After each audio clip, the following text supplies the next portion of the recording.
door-to-door searches, cops looking through cars, and sex offenders questioned. And we're all praying that this turns out positive. She was very outgoing, not shy at all, which kind of scares me a little bit because she might get in someone's car with them.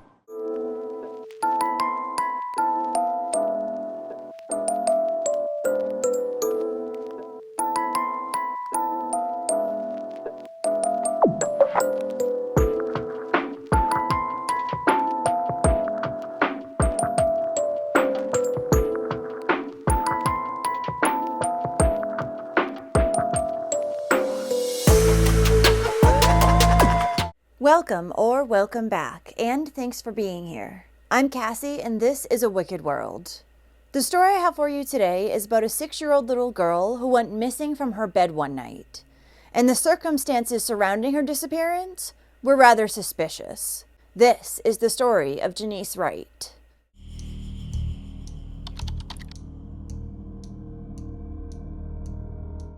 Jenise Andrea Paulette Wright was born in Silverdale, Washington on November 17, 2007, to her parents, James and Denise Wright. Jenise was full of joy, and she was a great friend. She was a member of the Nooksack tribe and had 5 siblings.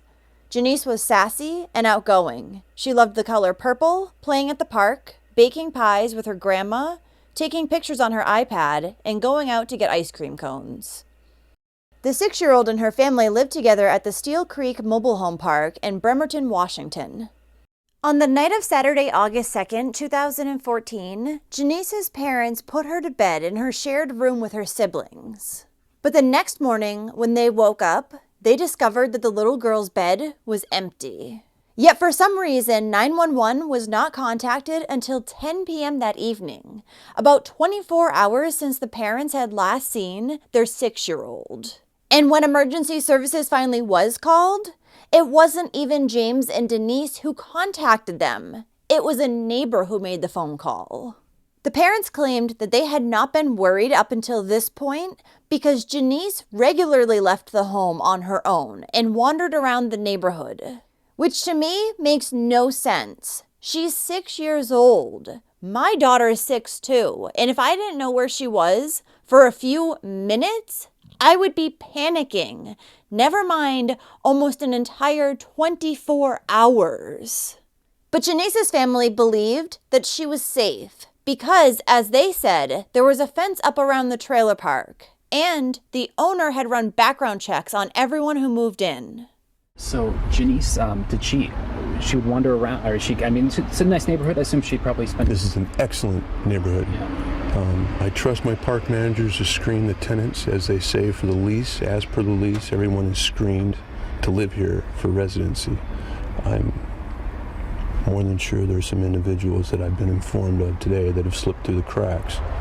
I don't know, I can't blame, I just have to have faith that my neighbors, we're all a tight community.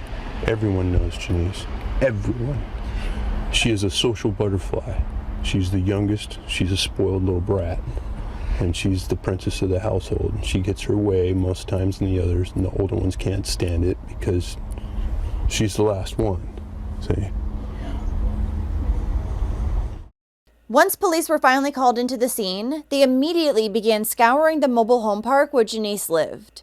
And they started going door to door, asking to search every trailer and building. Officers also stationed themselves at the entrance of the park and checked everyone who was going in and out. Around 80 searchers from 7 counties and neighbors were out looking for Jenise. A helicopter, tracking dogs, and a cadaver dog were also part of the search. Surveillance video was pulled from nearby homes, and police began questioning all nearby sex offenders. At the same time, Janice's parents, who were facing public and police scrutiny for not calling emergency services sooner, were given polygraph tests. A thorough search of their home was additionally done. I'm hoping that she's just spending the night somewhere. You know, she's really independent. She's tenacious. She's got her name written all over the house. My head is just swimming. Trying to stay focused. Good thoughts. If she's staying at your house, send her home. It wasn't long until news broke that Janice's father, James, had been charged with first-degree child molestation of an 8-year-old and a 15-year-old girl back in 2000. The 8-year-old had been at a sleepover, and she had woken up to James putting his hand down her pants and groping her breasts. This charge was later dropped, and he was instead convicted on a lesser charge of just assault. However, this made Janice's father, James, look even more suspicious.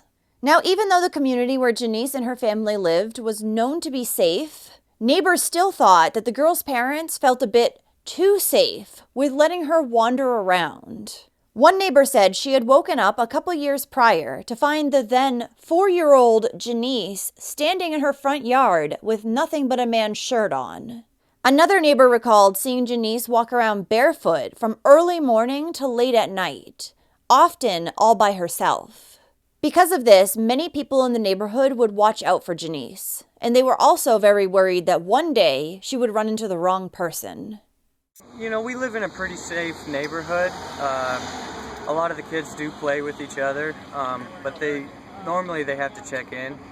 But when it comes to her family, it didn't seem like they had to check in. Like, we've seen her walking around barefoot at 9 o'clock in the morning until late at night, you know.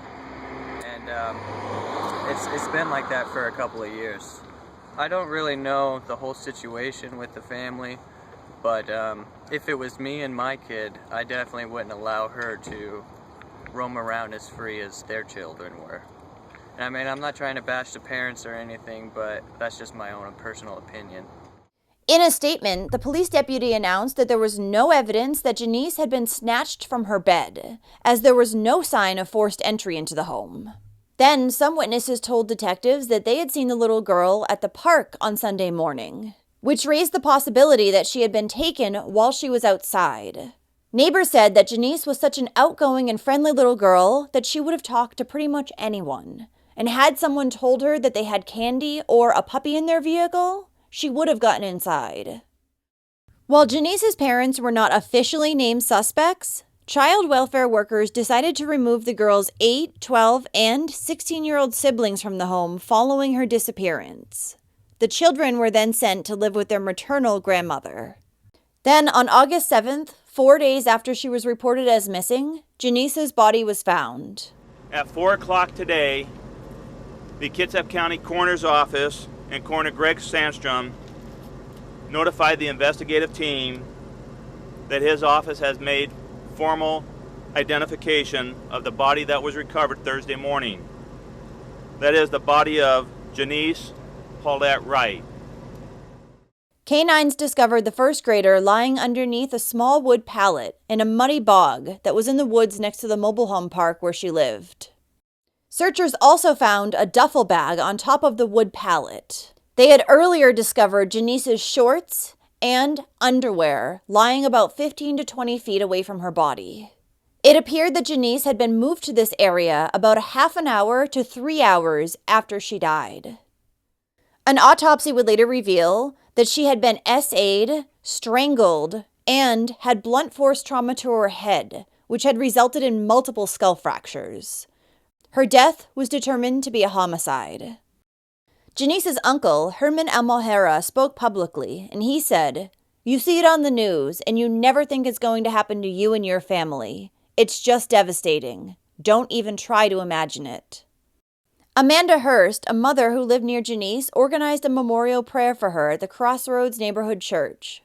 It was originally planned as a vigil for Janice's safe return, but once her body was found, it was transformed into a celebration of her life. Amanda said that she hoped that bringing the community together might also help bring Janice's killer to justice.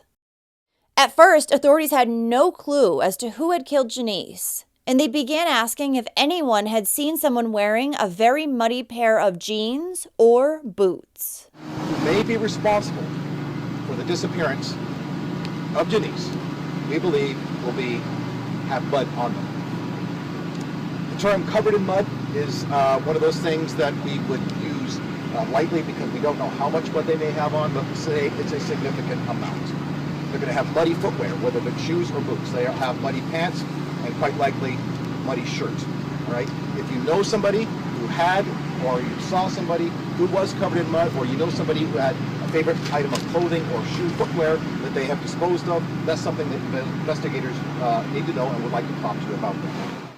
Authorities began going door to door, collecting DNA swabs from anyone who would consent, since there had been traces of male DNA found on Janice's shorts and underwear. Then 3 days after Janice's body was discovered, on August 10th, an arrest was made. Police announced that they had placed a 17-year-old male who lived in the same trailer park as Janice into custody. The teen's name wasn't originally released, but authorities said that they had found forensic evidence linking him to the 6-year-old's murder. Today at approximately 2:50 p.m., detectives from the Kitsap County Sheriff's Office and agents from the FBI made contact with the suspect at his residence and made the arrest without incident. Later on, the public would be informed that the 17-year-old who had been arrested was named Gabriel Gaeta, and he and his family lived just 2 homes away from the access to the wooded trail that led to where Janice's body had been discovered. Gabriel had originally been interviewed by detectives on August 4th. During this time, he had voluntarily given them a DNA cheek swab, and this was found to match the DNA that was on Janice's shorts and underwear. In a second interview with Gabriel on August 9th, authorities had asked him if he was involved with Janice's death, and he clearly nodded yes. A search warrant was then issued for Gabriel's home, and evidence was found. This included a blood and mud-covered shirt, underwear and shorts, as well as a bloody towel, all of which were located in Gabriel's bedroom. Gabriel Gaeta was then charged with murder in the second degree, first-degree manslaughter, and first-degree rape of a child. Not only was the 17-year-old a promising wrestler and about to enter his senior year of high school, he was also a close family friend of the Wright family, and he had visited the home many times in the past. Janice's father, James, said, "It was hard learning. Gabriel was a friend of the family. We were friends. We fed him. He split wood with me at my house. I was trying to teach him to be responsible to his community. Even when we leave home, we are responsible as men." Which seems rather ironic given his past charges, but James also said that Gabriel had been more like family to him than a friend, and that the 17-year-old had, quote, chosen wrong when he decided to murder Janice. James would additionally say that he was Gabriel's mentor, and he had already chosen to forgive him for what he had done to his daughter. Unbelievably, prior to his arrest, Gabriel brazenly attended Janice's vigil too. When the 17-year-old was interrogated following his arrest, he reportedly began to cry and had tears streaming down his face. His nose was running, and he just stared at a spot on the wall and refused to divert his gaze. Then, during Gabriel's initial court hearing, he would plead not guilty to his charges. He was given a $1 million bond and ordered to undergo a mental evaluation. While he was expected to be tried as an adult, he was held at a juvenile detention facility until December of that year, when he was to turn 18. After that, Gabriel was transferred to the Kitsap County Jail. His trial was originally supposed to start in September of 2016, but his attorneys would push it back to March of 2017, saying they needed more time. But by February of 2017, Gabriel had stopped communicating with his defense team, and he was found not competent to stand trial. A judge ordered that he be admitted to Western State Hospital in Lakewood, Washington, for up to 90 days of competency restoration and further evaluation of his ability to move forward with the legal process. By August of 2017, Gabriel would be found fit to stand trial. While he was being held at the mental hospital, doctors said that he was very uncooperative and refused to take his medication. He also began to demonstrate very violent behavior towards staff members. Before he could make it to trial, Gabriel would plead guilty to his charges of aggravated first-degree murder and first-degree rape of a child. During his court hearing, a psychiatrist would say that Gabriel had witnessed and suffered from DV as he was growing up. He had also sustained a serious head injury while wrestling, and this factored into his mental state. Additionally, Gabriel had been diagnosed with severe depression and was showing signs of increased mental distress prior to Janice's death. Before he was sentenced, a statement that Gabriel had written was read out loud. It in part said, "I can't put into words how bad I feel about this. I wish I could make amends for it. I don't know why I did it." He goes from having no criminal history whatsoever to committing probably some of the worst crimes that anybody could ever commit in our society. And so it becomes a difficult question as to whether or not he is capable of rehabilitation. I lack an understanding of what caused him to do what he did on that day. What I know about what happened in August of 2014 to Jenise Wright is more tragic than any words can describe. And it's worth noting that this incident didn't just traumatize Janice's family or Mr. Gaeta's family, but also traumatize the entire Kitsap County community. This crime was front page news for several days.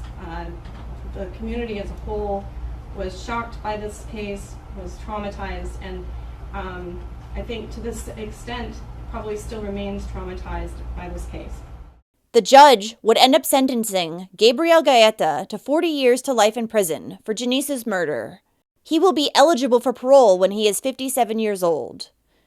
Gabriel never gave a reason for what he had done to the 6-year-old. Janice's mother Denise would say about her daughter, "She was the sunshine in our family. Now it is gone. She has no life to experience, and I feel that he shouldn't have one either." On August 8, 2014, several hundred people turned out to a vigil to honor 6-year-old Janice. They sang and lit candles to remember her. Janice's funeral was later held on August 29, 2014, at the Nooksack Tribe Community Building in Everson, Washington. Her tiny white casket was draped in a purple Native American blanket. Janice was then buried at Green Acres Memorial Park in Ferndale. During the funeral, one of Janice's older sisters made a public statement. "You thank them for kindness. Specifically, my parents expressed their deep appreciation to the search and rescue team, the sheriff's office, the canine unit, and their dogs that are trained and handled so well. As you must know,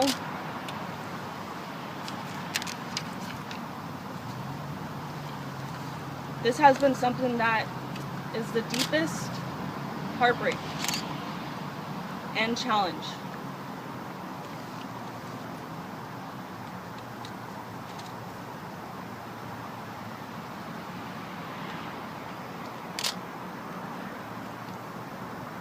Janice was a bright star in our lives. And words cannot describe the profound loss we feel.